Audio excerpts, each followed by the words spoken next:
Assalamualaikum warahmatullahi wabarakatuh.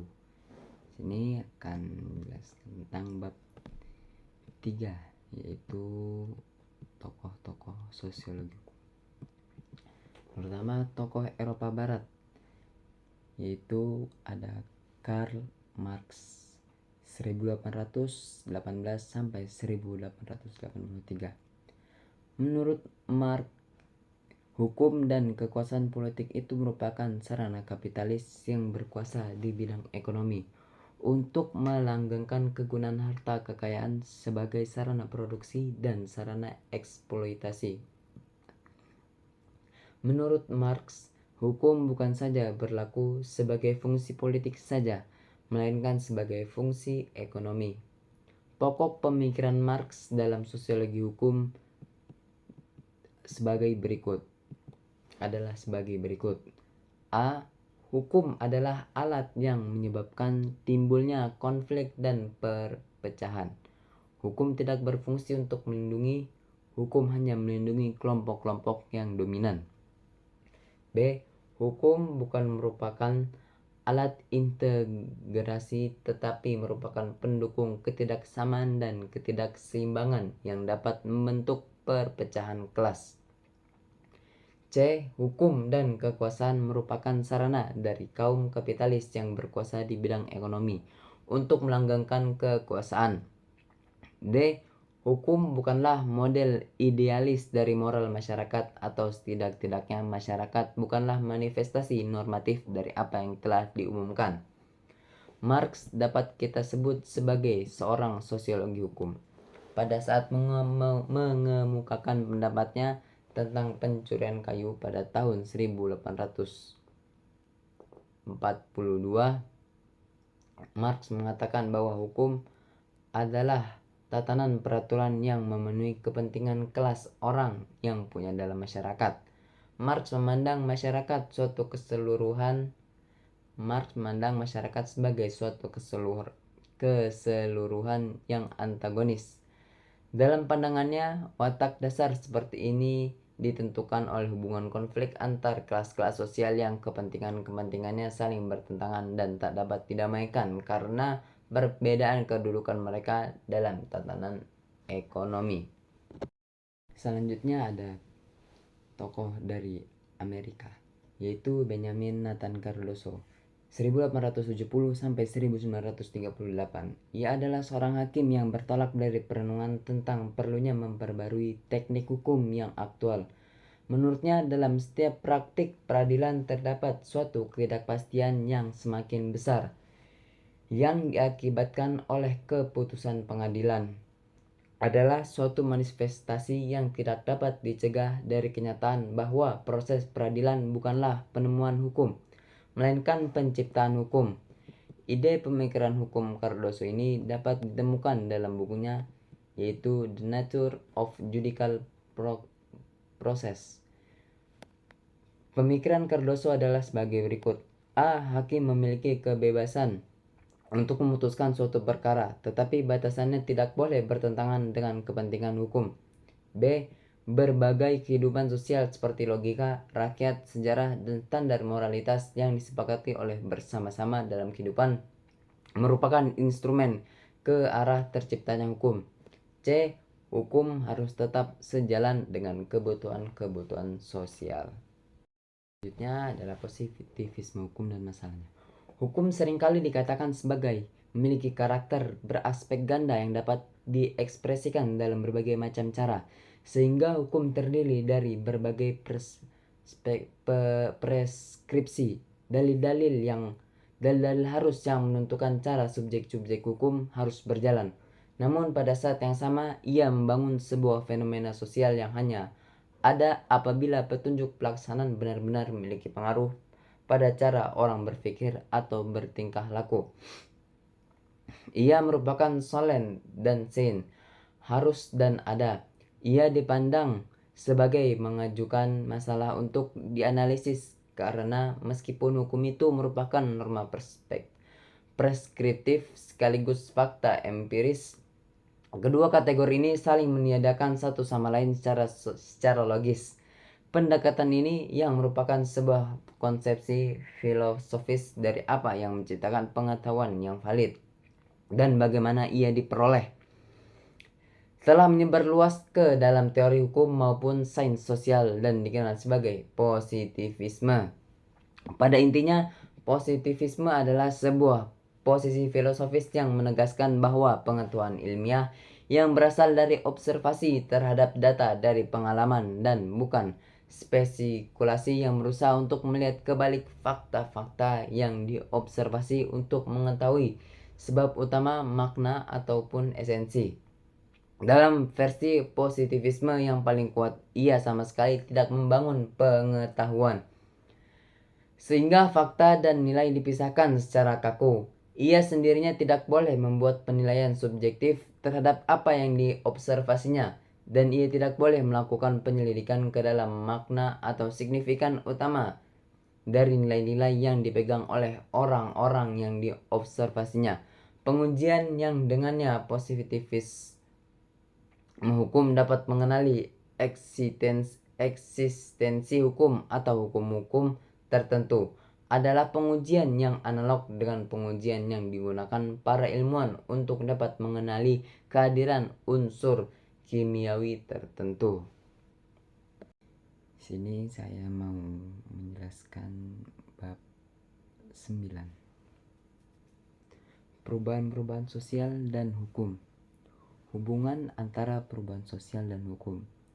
Perubahan dalam suatu masyarakat dapat dipicu oleh sebab-sebab internal dan eksternal. Sebab internal mencakup pertambahan atau pengurangan penduduk, penemuan baru, konflik, atau revolusi, sementara sebab eksternal melibatkan faktor seperti perubahan alam fisik, pengaruh kebudayaan dari masyarakat lain, dan peperangan. Kontak yang sering dengan masyarakat lain, sistem pendidikan yang maju, sistem lapisan sosial terbuka, dan ketidakpuasan masyarakat terhadap bidang tertentu dapat memperlancar perubahan sosial. Dalam konteks perubahan sosial, hukum, terutama hukum tertulis, dapat mengalami transformasi. Terdapat 3 badan yang memiliki peran dalam mengubah hukum, yaitu badan-badan pembentuk hukum, badan-badan penegak hukum, dan badan-badan pelaksana hukum. Ciri khas negara-negara modern adalah pembagian tugas ini di antara badan-badan khusus. Di masyarakat sederhana, fungsi ini mungkin dipegang oleh satu badan atau diserahkan kepada unit-unit terpenting seperti keluarga luas. Hukum sebagai alat untuk mengubah masyarakat. Hukum seringkali dianggap sebagai alat yang dapat digunakan oleh para agen perubahan atau pelopor perubahan dalam masyarakat. Pelopor perubahan adalah individu atau kelompok yang memiliki kepercayaan dari masyarakat sebagai pemimpin lembaga-lembaga kemasyarakatan. Mereka memiliki kendali dan pengawasan atas perubahan sosial yang diinginkan atau direncanakan, dan seringkali menggunakan teknik perencanaan sosial atau rekayasa sosial untuk mempengaruhi masyarakat secara teratur dan terencana. Hukum dapat memiliki pengaruh langsung atau tidak langsung dalam mendorong perubahan sosial. Contohnya, peraturan yang menetapkan sistem pendidikan tertentu dapat memiliki pengaruh tidak langsung yang signifikan terhadap perubahan sosial. Kaidah hukum yang mengatur hak waris untuk janda dan anak-anak tanpa memperhatikan jenis kelaminnya juga dapat memiliki dampak langsung terhadap pola perilaku dan hubungan sosial dalam masyarakat. Pengalaman dari negara-negara lain seperti Tunisia dengan diperkenalkannya Code of Personal Status pada tahun 1957 menunjukkan bahwa hukum dapat digunakan sebagai alat untuk menghasilkan perubahan sosial. Sebagai contoh, wanita yang telah dewasa di Tunisia mendapatkan kemampuan hukum untuk menikah tanpa harus didampingi oleh seorang wali. Kaidah-kaidah hukum sebagai alat untuk mengubah masyarakat memainkan peran penting terutama dalam perubahan yang diinginkan atau direncanakan oleh para pelopor masyarakat. Di masyarakat yang kompleks di mana birokrasi memiliki peran penting, hukum menjadi dasar untuk sahnya tindakan sosial yang terencana. Oleh karena itu, hukum dapat membentuk badan-badan yang berperan dalam perubahan sosial serta menentukan dan membatasi kekuasaan mereka. Dengan demikian, kaidah hukum berperan dalam mendorong terjadinya perubahan sosial di bidang-bidang seperti sosial, ekonomi, dan politik. Hukum sebagai sarana pengatur perikelakuan. Hukum sebagai sarana pengatur perikelakuan. Sebagai sarana social engineering, hukum berperan sebagai alat untuk mengubah perikelakuan warga masyarakat sesuai dengan tujuan yang telah ditetapkan sebelumnya. Namun terdapat tantangan seperti fenomena yang disebut Gunnar Myrdal seperti soft development, di mana hukum yang dibentuk dan diterapkan mungkin tidak efektif karena adanya faktor-faktor penghambat. Faktor-faktor tersebut dapat berasal dari pembentuk hukum, penegak hukum, pencari keadilan, atau golongan lain dalam masyarakat. Dalam menggunakan hukum sebagai sarana pengatur perlakuan, perlu diidentifikasi faktor-faktor yang dapat menjadi hambatan. Batasan penggunaan hukum terletak pada pemilihan sarana yang tepat untuk mencapai tujuan yang diinginkan. Dan sarana tersebut dapat terbatas oleh berbagai faktor seperti difusi, pengakuan, pengaruh unsur kebudayaan lainnya, penolakan oleh masyarakat, dan peran serta mereka yang menyebarluaskan hukum. Alat komunikasi baik formal maupun informal merupakan syarat penting dalam penyebaran dan pelembagaan hukum. Proses difusi atau penyebaran unsur-unsur kebudayaan tertentu dalam masyarakat dapat dipengaruhi oleh pengakuan nilai kebudayaan tersebut, pengaruh dari unsur-unsur kebudayaan lain, penolakan oleh masyarakat, dan peran serta para penyebar hukum. Identifikasi masalah dalam penggunaan hukum sebagai sarana pengatur perilakuan melibatkan pemahaman tentang struktur penentuan pilihan manusia, sarana-sarana untuk melakukan social engineering melalui hukum, serta hubungan antara hukum dengan perilakuan. Proses ini melibatkan penetapan kaidah-kaidah hukum, formulasi tugas-tugas penegak hukum, dan penggunaan sarana-sarana untuk mencapai konformitas dalam masyarakat. Perumusan kaidah hukum yang bertujuan untuk mengubah dan mengatur perilakuan melibatkan imbalan psikologis. Perumusan tugas-tugas penegak hukum, perubahan perilakuan pihak ketiga yang dapat mempengaruhi perilakuan pemegang peranan, dan upaya perubahan pada persepsi, sikap, dan nilai pemegang peranan. Batas-batas penggunaan hukum. Menentukan tujuan hukum dapat berkembangnya tidaklah sulit. Tetapi menetapkan apakah anggota masyarakat dapat menerima atau mengakui tujuan hukum tersebut merupakan tantangan. Taatnya anggota masyarakat pada hukum bisa disebabkan oleh perasaan keadilan dan kebenaran dalam hukum itu sendiri, atau oleh kekuasaan imperatif yang melekat pada hukum dengan sanksi sebagai konsekuensinya. Menurut Roscoe Pound, batas kemampuan hukum terletak pada beberapa hal, antara lain: A. Hukum pada umumnya hanya mengatur kepentingan lahiriah masyarakat. B. Terdapat batasan dalam menerapkan sanksi-sanksi hukum, dan efektivitasnya tergantung pada adanya nilai-nilai moral dalam masyarakat. C. Diperlukan lembaga-lembaga tertentu untuk melaksanakan isi, maksud, dan tujuan hukum. Faktor-faktor ini harus diperhatikan ketika hukum digunakan sebagai alat untuk mengubah masyarakat.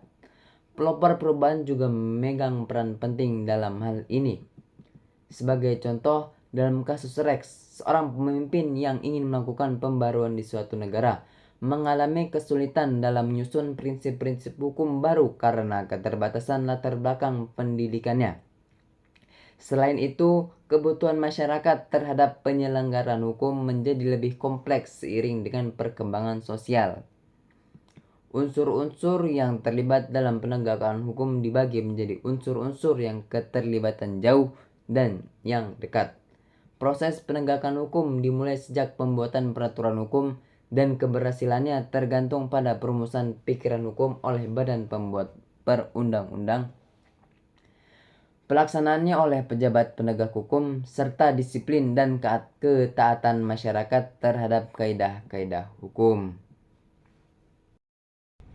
Kemudian ada juga bab 10. Hubungan hukum, kekuasaan dan ideologi.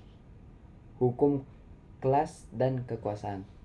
Teori Marxis menyumbangkan perspektifnya terhadap hubungan antara hukum, kelas, dan ideologi. Analisis Marxis menyoroti masalah ketidaksetaraan dalam sistem hukum, menyatakan bahwa hukum cenderung mendukung kelas penguasa dan menindas kaum miskin. Pandangan ini mengandalkan pada keyakinan bahwa tindakan dianggap kejahatan jika kepentingan kelas penguasa mendefinisikannya demikian. Banyak teori konflik sosiologis mendukung gagasan bahwa hukum mencerminkan kepentingan kelas tertentu.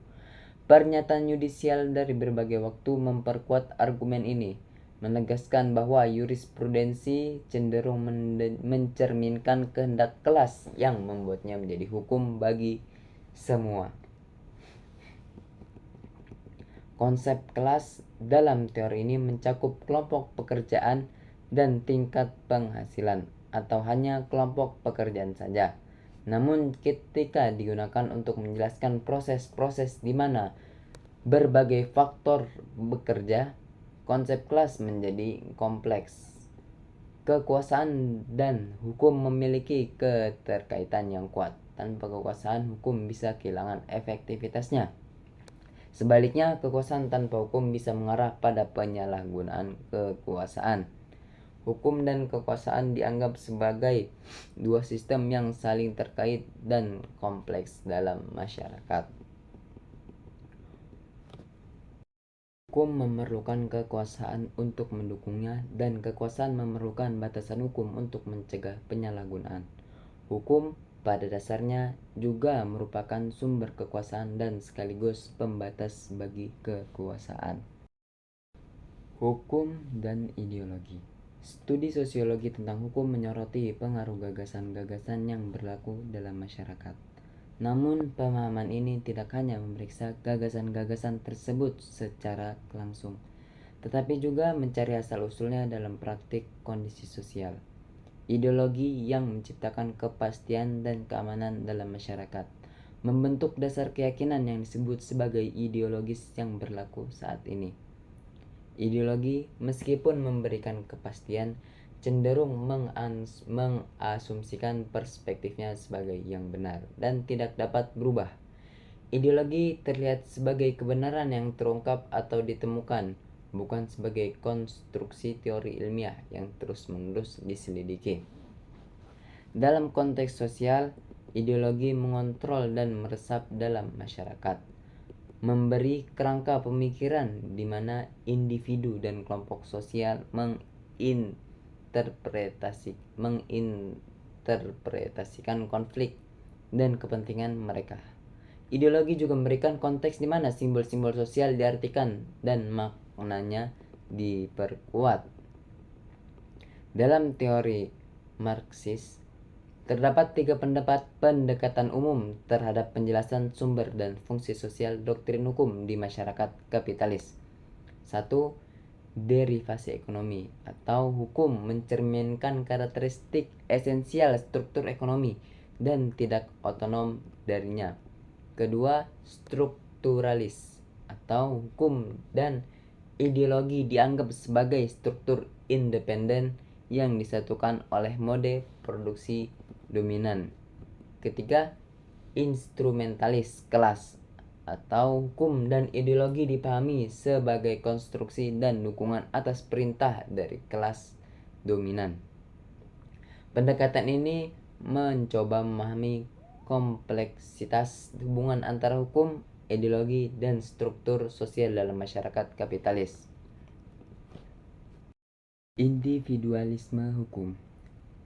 Pasukanis menyoroti fitur khas masyarakat barat yang juga diperhatikan oleh teori sosial lainnya, yaitu individualisme. Individualisme di masyarakat barat mencakup berbagai komponen ideologis dan telah menjadi landasan utama bagi gagasan tentang masyarakat yang terbentuk oleh individu-individu yang bebas, terisolir, dan bertanggung jawab secara individual. Hukum barat secara eksplisit mencerminkan ideologi ini dengan gagasan kontrak umum yang menjadi kompleksitas eksplisit dan dasar hukum. Meskipun ideologi kontrak sebagai bentuk tawar-menawar bebas sudah lama signifikan secara sosial dan politis di Inggris, pemikiran ini baru mendapatkan elaborasi rinci dalam doktrin hukum pada abad ke-19. Konsep kebebasan berkontrak menjadi pondasi teoritis hukum di antara hakim dan ahli hukum. Perkembangan individualisme ini berbeda-beda dalam berbagai bidang hukum. Contohnya dalam hukum ketenaga kerjaan Inggris, kontrak tenaga kerja pada tahun 1875 dianggap sebagai tawar-menawar secara hukum. Namun hingga dikeluarkannya Conspiracy and Protection of Property Act pada tahun tersebut, pelanggaran kontrak ketenagakerjaan dianggap sebagai pelanggaran pidana yang hanya bagi pekerja, bukan bagi pengguna tenaga kerja. Dalam konteks hukum tenaga kerja modern, kontrak tenaga kerja menjadi motif individualisme yang dilapisi dengan tambahan peraturan hukum untuk menangani konflik generasi antara kelompok-kelompok yang terorganisir. Meskipun hukum mengakui dan mendefinisikan kelompok-kelompok ini sebagai penanggung hak dan kewajiban tertentu. Hal ini menciptakan ketegangan dan inkonsistensi di dalam ideologi individualis. Dalam kehidupan industri nyata, hal ini bahkan dapat dianggap sebagai masalah politis. Sekian, kurang lebihnya mohon dimaafkan. Assalamualaikum warahmatullahi wabarakatuh.